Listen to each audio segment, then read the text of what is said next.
As we and our coalition partners are doing in Afghanistan, we will bring to the Iraqi people food and medicines and supplies and freedom.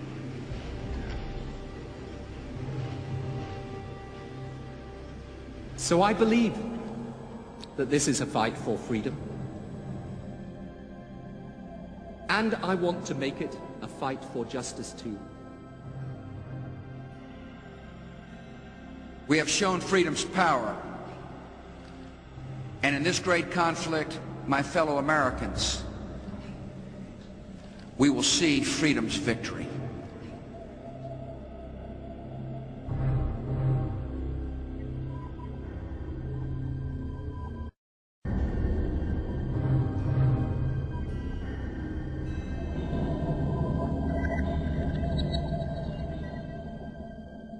September the 11th, 2001 dominates almost everything we watch, read and hear. We're fighting a war on terror, say George Bush and Tony Blair, a noble war against evil itself. But what are the real aims of this war? And who are the most threatening terrorists? Indeed, who is responsible for far greater acts of violence than those committed by the fanatics of Al-Qaeda, crimes that have claimed many more lives than September the 11th, and always in poor, devastated, faraway places from Latin America to Southeast Asia? The answer to these questions is to be found here in the United States, where those now in power speak openly of their conquests and of endless war. Afghanistan, Iraq, these, they say, are just a beginning. Look out North Korea, Iran, even China. This film is about the rise and rise of rapacious imperial power and a terrorism that never speaks its name because it is our terrorism. This is Afghanistan, and this woman's name is Orifa.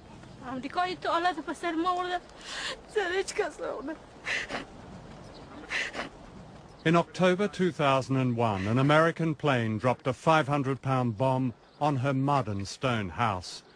8 members of her family were killed, including 6 children.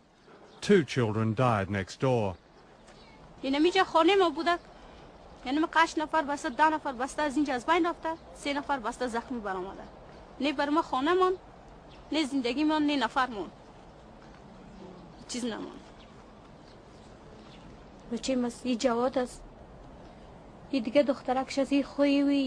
یک آدم است. یه از بین رفته، یه از بین رفته. این دخترک اینجا که سیل میکنه یه از بین رفته. این دخترای جوان از بین رفته. این شوهر ماست. باز آمدم که برای صورت ازی سعی کردم که بسته روی ازی بسته این مستر کله ازی بخی پوچک شده، یکی سینهش یکی تیکه پارچه شده، دستش یکدم تیکه تیکه شده. بچه خود من رو میبینی کل از این بستم تو دم کرده پوچی کرده. دخترها یکیش این دختر بسته سوخته بود. یک دختر دیگه بیخی بسته بیخی دمی روی بسته دمی روی ازی در روی میکیت بیخی چسبیده بود. گوشتش هم تو مابین پلاستیک جمع کرده شد. این دخترک گردنش بسته سرش نبوده. هم باقم بسته صورت تخته پوچش رفته بود، صورتش معلوم میشده. Afghanistan was claimed as the first victory in America's war on terror against Islamic fundamentalists known as Al-Qaeda, the group responsible for the attacks of September the 11th. The Taliban regime in Afghanistan had given Osama bin Laden a base, but bin Laden and the Taliban leader were never caught. Instead, more than 3,000 innocent people were bombed to death. That's more than were killed on September the 11th. President Bush calls this Operation Enduring Freedom. امریکا دا چی حالت چی روز بر ما ورده خانه منم از بین برده نفر ما کل بسته کل زندگی ما از بین برده چی کنیم این حالت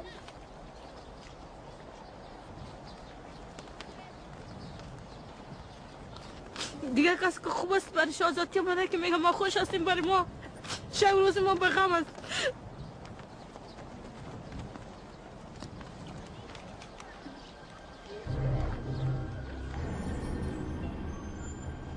a world away in New York.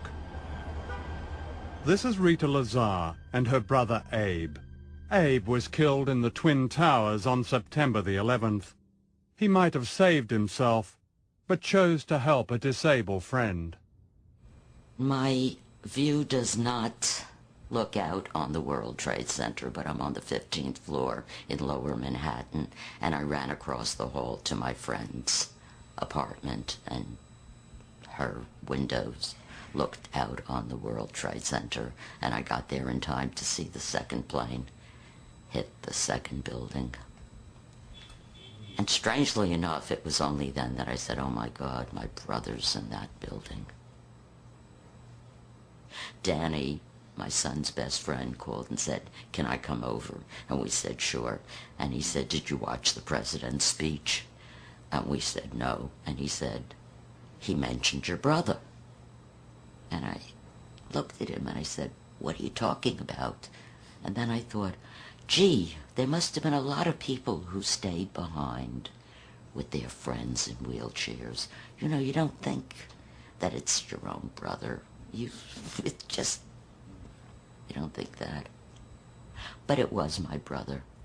And immediately I knew that my country was going to use my brother's death to justify killing innocent people in Afghanistan and wherever else they would look.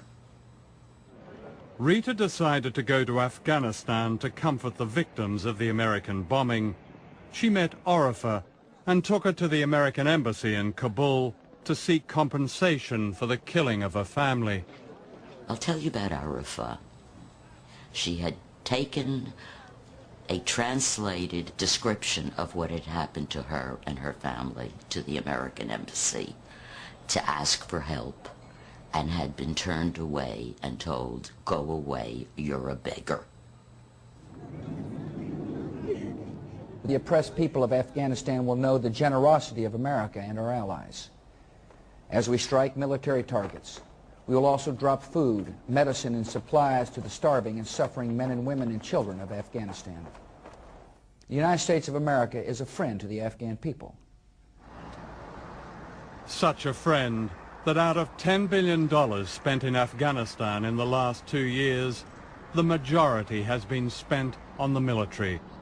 Of all the great humanitarian disasters, few countries have been helped less than Afghanistan. Only 3% of all international aid has been for reconstruction.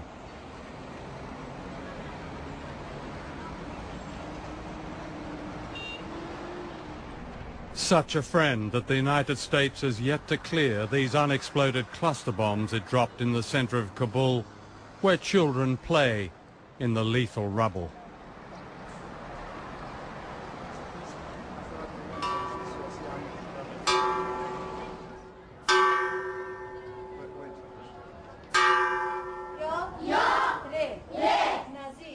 And children are supposed to learn in this devastation.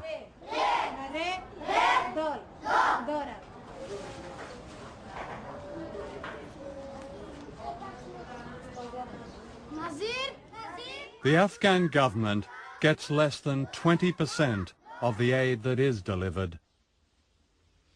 Omar Zakawal is a government official in Kabul. Well, 20% is about 300 million. 300 million? You're meant to rebuild the country, basically, with 300 million. Oh no, the government does not have its own resources for the ordinary budget. The 300 million become salaries and electricity and those. No, those are not for reconstruction. That sounds like you're left with almost nothing, then. The government has no money for reconstruction, period.